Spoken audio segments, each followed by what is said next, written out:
Most welcome dear students, class 10th के वे बच्चे जो कि मैथ को लिए हुए हैं उनके लिए आज के इस सेशन में हम लोग हार्दिक उनका स्वागत करते हैं।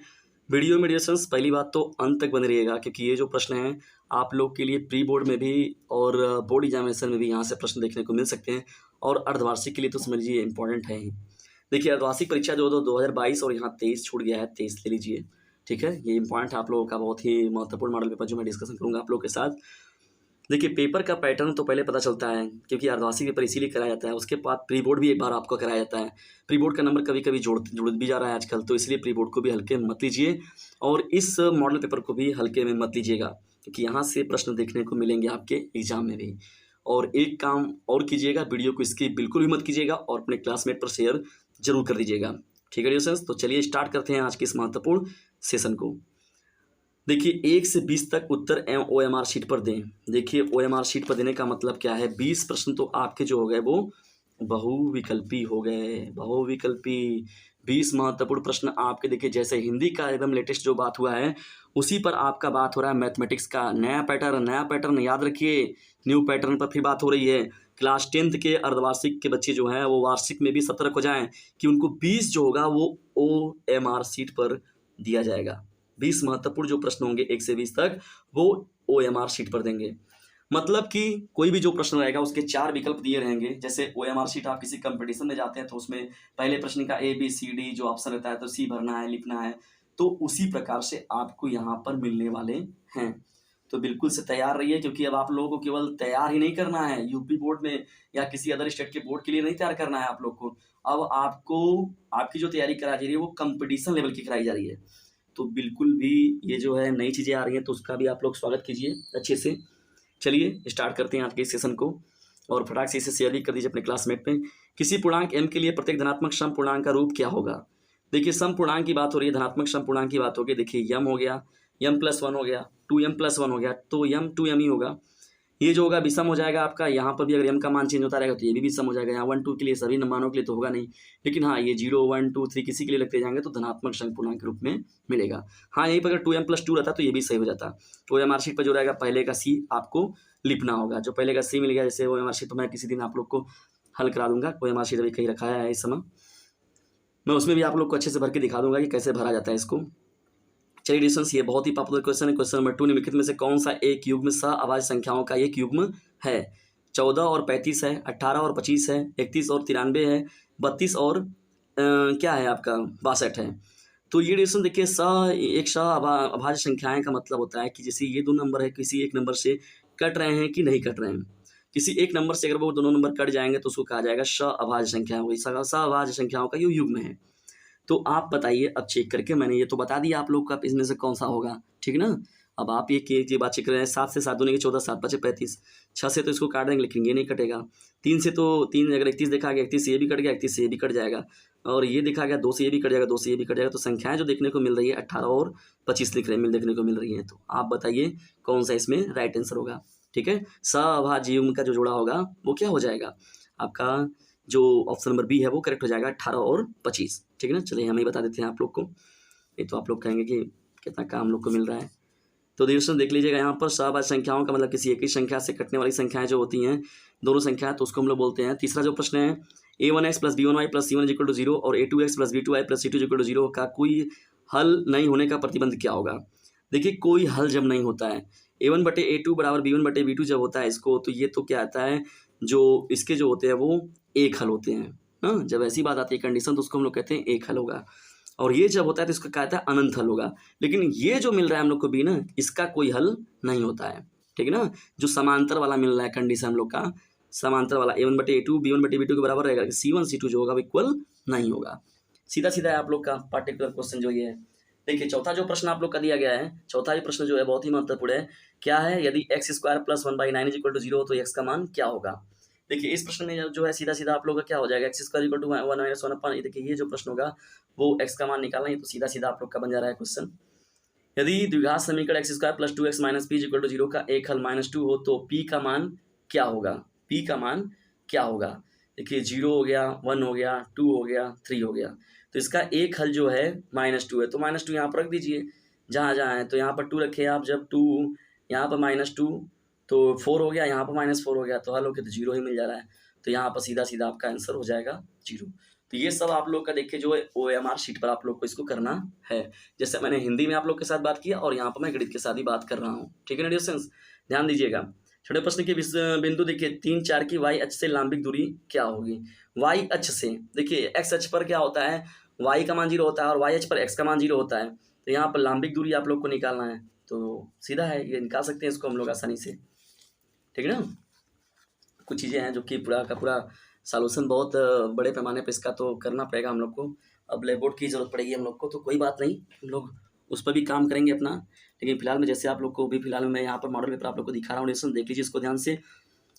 बिंदु इतना और इतना को मिलाया रेखाखंड के मध्य बिंदु के निर्देशांक। देखिए मध्य बिंदु का जब निर्देशांक निकालते हैं हम लोग तो इनको और इनको जोड़ के बटे 2 कर देते हैं, तो -2 -2 -4 हो जाएगा, बटे 2 करेंगे तो -2 ही आएगा। 8 और 6 जोड़े तो 16 हो गया, 16 को जब भाग देंगे तो 8 आएगा, तो ये आपका जो होगा वो राइट हो जाएगा, ठीक है ना। चित्र में बिंदु P के निर्देशांक क्या होंगे, बिंदु P के निर्देशांक बताना है हम लोग को। देखिए बिंदु P का निर्देशांक जो है यहाँ पर देखिए बिंदु P आ रहा है ना, बिंदु P यहाँ पर आ रहा है, तो इसमें x का मान पहले लिखना है, y का मान 2 y का मान कितना हो जाएगा, 2 हो जाएगा। लेकिन जो x का मान होगा वो -3, y का मान x का मान 2 हो जाएगा, y का मान -3 हो जाएगा, तो 2 और -3 जो होगा ये राइट आंसर हो जाएगा ना। बाकायदा इस पर होता है, ये आसान चीज़ भी है, कोई कठिन नहीं है। यदि देखिए cos a बराबर 4/5 हो तो cot a का मान क्या होगा। देखिए cos थीटा बराबर क्या होता है, आधार बटे में कर्ण होता है, तो जब लंब आप निकालेंगे तो यहाँ से 3 ना जाएगा, 5 5 25 में 4 निकाले 16 घटाएंगे तो 9 आएगा, 9 3 का होता है। तो cot a बराबर जो क्या होता है, cot a बराबर होता है tan a बराबर, पहले याद रखिए tan a बराबर होता है लंब बटे आधार, तो उसका उल्टा हो जाएगा आधार बटे में लंब। आधार क्या है यहाँ पर आप लोग का 4 है, तो 4/3 जो होगा इसका राइट आंसर हो जाएगा, ठीक है ना, सीधा सीधा है। देखिए tan a का मान दिया 1/√3 और tan b का मान दिया √3, तो tan a + b का मान क्या होगा, तो सीधा सीधा फार्मूला एडिशन इसको रखना है हम लोग को।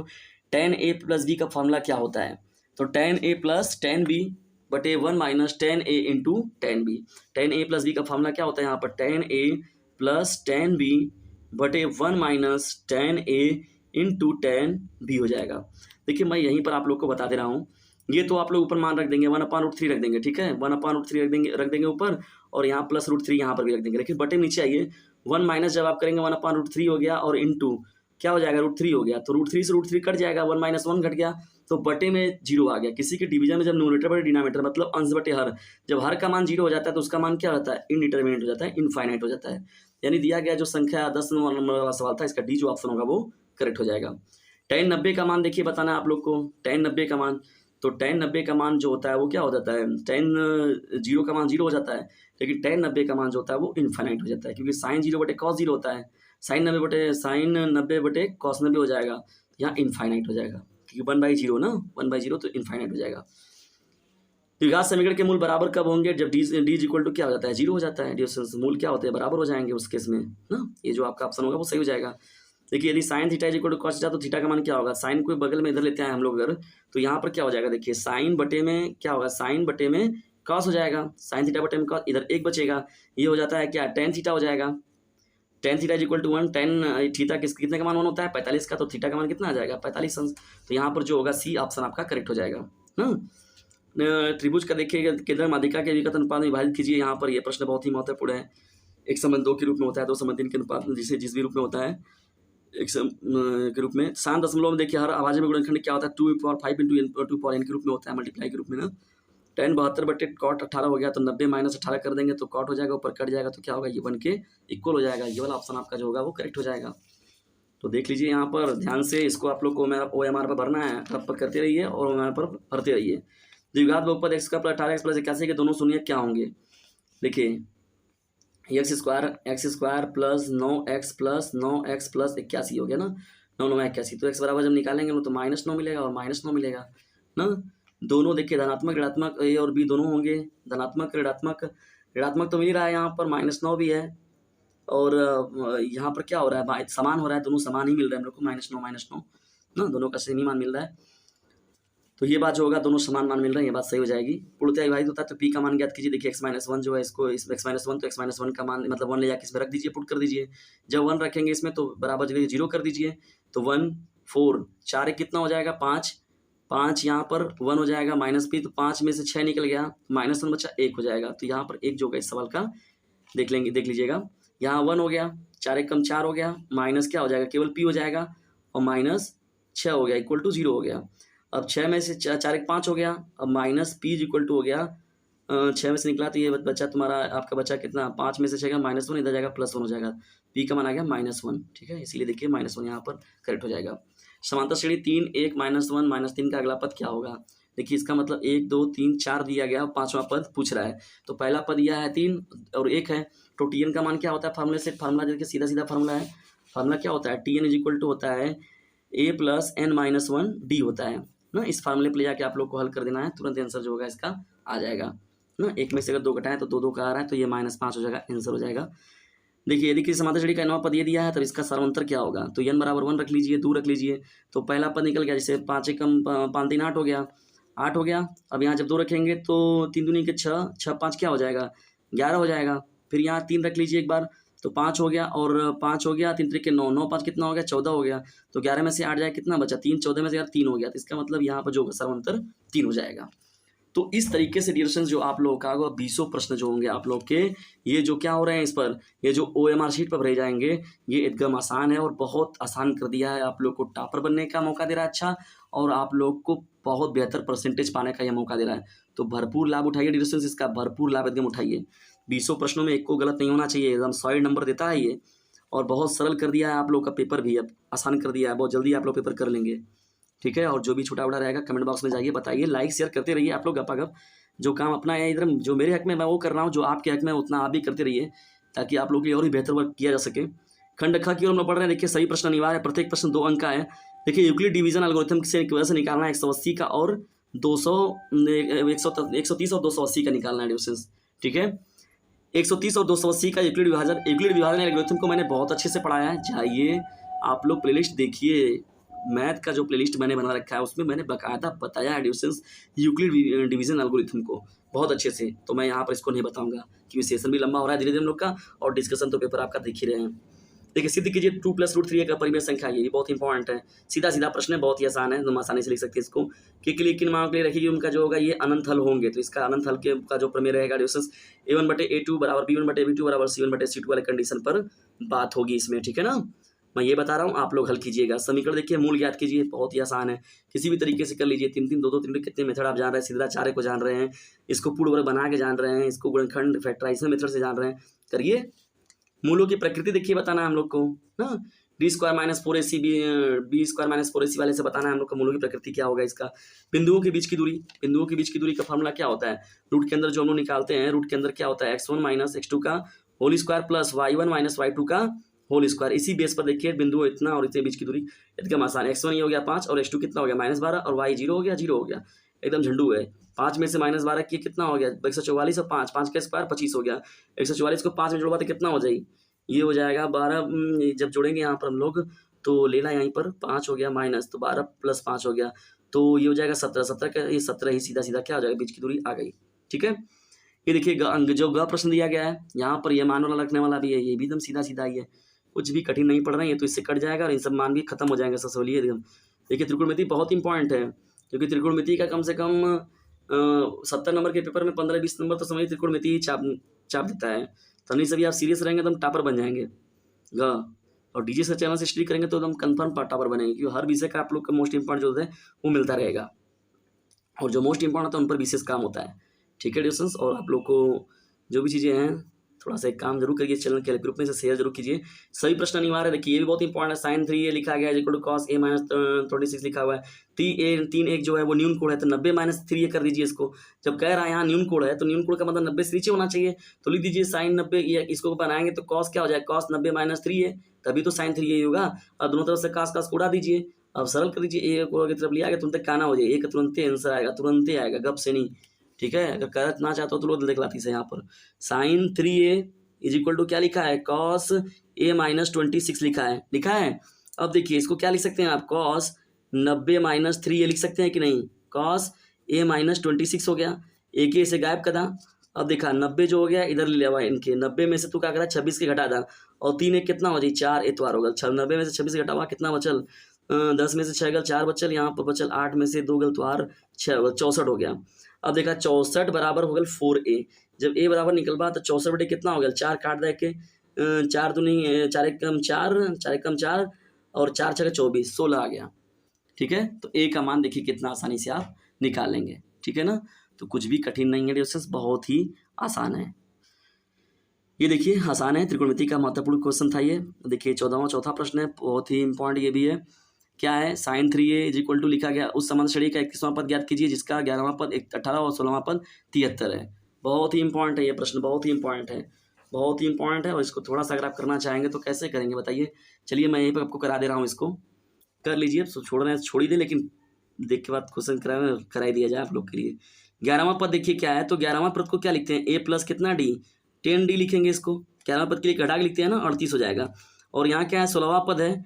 पहले मान लीजिए कि पहला पद ये है और सारा मतलब इसका d है, और 11वां पद तब क्या होगा, प्लस 11d हो जाएगा। और 16वां पद क्या हो जाएगा, a प्लस 15d। जो फालतू बकवास इसमें आप लोग भर लीजिएगा, ठीक है ना। मैं यहाँ पर सोल्यूशन करा रहा हूँ आप लोग को। देखिए माइनस, ये भी माइनस और ये भी माइनस, ये तो काना हो जाएगा तुरंत। जब समान चिन्ह होते हैं तो क्या होते हैं, घटा देते हैं इसको हम लोग। अब बताइए क्या बचेगा, बताइए फटाक से कुछ आप लोग। देखिए -5d बचेगा ये, ठीक है। जब 73 में से हम लोग घटाएंगे, यहाँ पर किसको घटाएंगे, 38 को घटा लीजिए भैया। 13 में से 8 गया, बचा कितना, यहाँ पर 5 बचा आप लोग का। और यहाँ पर देखिए बचा 6 में से 3 गया, 3 बचा, ये माइनस में बचा हुआ है, तो माइनस आ गया 35। जब d बराबर आप निकालेंगे तो क्या हो जाएगा, यहाँ पर d बराबर यहाँ से निकालिए, d बराबर जब आप करेंगे तो हो जाएगा -35 बटे हो जाएगा -5, काट दीजिए इसको। और ये आ गया 5 7 35। जब ये 7 आ गया d का मान, तो यहाँ रख दीजिए। अब d का मान 7 आ गया ना। अब a प्लस कितना d था, a प्लस था 10d बराबर था 38 था। तो जब a बराबर निकालेंगे तो क्या मिलेगा बताइए। a बराबर जब निकालेंगे तो d का मान कितना, 10 7 70, ये हो गया 38 में से 70 को घटा दीजिए, कितना बचा, 22 बचेगा आपका। हाँ 22 बचेगा ना, हो देख ला एक बार। 70 ले ला, 70 में से घटा ला हमें के 38 के, तो ये दे लीजिए 32 बचेगा। क्या 10 में से 8 गया, 2 बचेगा। लंबा सेशन हो गया हम लोग का आज, ये तो बन ही रहा है 4-5 सीरीज में हम लोग बताते रहते ना। 10 में से 8 गया, 2 हो गया, 6 में से 3 गया, 3 हो गया, 32 हो गया आप लोग का, ठीक है। तो इसका मतलब ये 32 हो गया, ठीक। ए का मान जो आया वो -32 आ गया, क्योंकि बड़ा वाला चिन्ह है माइनस के साथ रहेगा, तो -32 हो गया। तो कह रहा है 31वां पद याद करना है आप लोग को, और 31वां पद निकालना है। तो क्या करेंगे 31वां पद के लिए बताइए आप लोग। पूरा हक दिए हम लोग तो, पूरा पेपर आज, इतना पेपर पेंसिल हम लोग का गजब का आज पूरा गंदगी किया है एकदम। इतना पेपर पर नहीं लिखना चाहिए, आप लोग मत कीजिएगा ऐसे, नहीं तो बोर्ड में थोड़ा सा रिस्ट्रिक्टेड भी हो जाएंगे। T31 को जब आप लिखेंगे तो क्या होगा बताइए, a प्लस 13d हो जाएगा। a का मान आप देख रहे हैं कितना आया है, -32 आया है। अब प्लस ले लीजिए, 30 में गुणा कर लीजिए, किसका 7 आया है d का मान, ये हो गया -32 हो गया, प्लस 7 3 के 21 हो गया 210। तो 210 में से आपको कितना घटाना है, 32 घटा लीजिए। 10 में से 2 गया, 8 बचा, और यहाँ 10 में से 3 गया, कितना बचेगा, 7 बचेगा। और ये एक तो बचा ही है, तो आ गया -178 प्लस 178 हो जाएगा, क्योंकि 210 के साथ प्लस है। तो इसका मतलब 31वें पद का जो मान होगा वो प्लस 178 आएगा। ये जो प्रश्न आप लोग का दिया गया है वो 4 अंक का है, 4 अंक आप आसानी से ले लेंगे। आइए आगे बढ़ते हैं। द्विघात समीकरण बहुपद क्या है कि शून्यकों का योगफल तथा गुणनफल देखिए क्रम से दिया गया 4 और 1 है, इसको भी देख लीजिएगा। सूत्र की सहायता से समीकरण इतना को हल कीजिए, सूत्र की सहायता से करना है, कौन सा, x is equal to -b plus minus root में b स्क्वायर -4ac बटे में 2a ना। ये कौन सा है, सिद्धाचार्य के नियम से इसको कर लीजिएगा, ठीक है, सिद्धाचार्य के नियम से करना है। इसी प्रकार देखिए सभी प्रश्न अनिवार्य प्रश्न के कितने हैं, 4 अंक दिए गए हैं। तो यहाँ पर भी देखिए समाधान श्रेणी का प्रथम पद दिया, अंतिम पद दिया है, पदों का योगफल SN बराबर क्या हो गया, n/2 a प्लस l वाला पदों से हो जाएगा आंसर। इसका हल कर लेंगे। शून्य को निकालना है, √2 एक अपरिमेय संख्या है, बहुत ही पॉपुलर है। √2 √3 √7 √5 कौन न कौन एक को फिक्स है, समझ लीजिए। एक को मैं बता दूंगा, उस पर पूरा काम आपका हो जाएगा। 7वां प्रश्न देखिए इसी प्रकार से दिया गया है। यहाँ पर 7 मीटर ऊंचे देखिए ऊंचाई दूरी का है, या तो फिर त्रिकोणमिति को आपको सिद्ध करना है। निम्न के समीकरण में रखी कि उम्र को ये बदल कर ये करना है हम लोग को। देखिए ये भी 1/x - 1 1/-2 को मान लीजिए, पेपर एकदम सरल हो जाएगा, खत्म हो जाएगा तुरंत। इसमें बना बनाया मान मिलता है, इस पर ये करना आसान रहता है, इसको बनाना थोड़ा कठिन रहेगा आपके लिए। खैर कोई बात नहीं, जब समझाया जाएगा तो ये सब भी झंडू लगने लगेगा आपको, तो कोई बात नहीं, जैसे व्यवस्थाएं मिलती रहेंगी मैं आप लोग को नियमित तौर पर अपनी तरफ से पूरा प्रयास करूंगा कि आप लोग का बोर्ड एग्जामिनेशन बहुत ही बेहतर हो और पूरी चीज़ें फ्री में मिलेंगी आप लोग को। तो डियर स्टूडेंट्स भरपूर लाभ उठाइए डीजे सर चैनल का, और खुद भी लाभ उठाइए और लोगों को भी लाभान्वित कीजिए। और एक हेल्प जरूर कीजिए इस चैनल का, किसी अपने क्लासमेट पर शेयर कीजिए। लोगों के अंदर ज्ञान की पूंजी बजाने वाला डीजे सर है ये चैनल डियर स्टूडेंट्स। और 31 दिसंबर तक का हम लोग का टारगेट जो है वो 2000 लगभग वीडियोस मैं आप लोग को प्रोवाइड कराने का प्रयास करूंगा। और लेकिन आप लोगों को भी हमें मेरे इस चैनल के लिए काम करना होगा। हम लोग को भी 50,000 सब्सक्राइबर तक पहुंचना है, देखते हैं उसमें हम लोग कितनी सफलता मिलती है। आप लोगों का सपोर्ट रहेगा तो 50,000 क्या 50 लाख तक भी हम लोग पहुँच सकते हैं। क्योंकि याद रखिएगा बोर्ड एग्जामिनेशन में हर साल 55 से 60 लाख लड़के जो हैं पार्टिसिपेट कर रहे हैं। तो डिस्कशन एक काम जरूर कीजिए, अपने क्लासमेट पर शेयर कीजिए। और 950 690 285 7 नाम का एक नंबर आप लोग को मिलेगा, डिस्क्रिप्शन बॉक्स में भी जाइए, तो उस नंबर से तुरंत व्हाट्सएप मैसेज कीजिए। जितने मेरे पास जितना भी मोस्ट इंपॉर्टेंट रहेगा मैं आप लोग को सब फ्री में अवेलेबल करा दूंगा। जल्दी मिलते हैं हम लोग किसी अन्य वीडियो में किसी अन्य टॉपिक के साथ। तब तक के लिए टेक केयर, गुड बाय, जय हिंद, जय भारत। और ये कमेंट बॉक्स में अपनी राय भी रखते रहिए कि आपको किन महत्वपूर्ण टॉपिक पर वीडियोस चाहिए।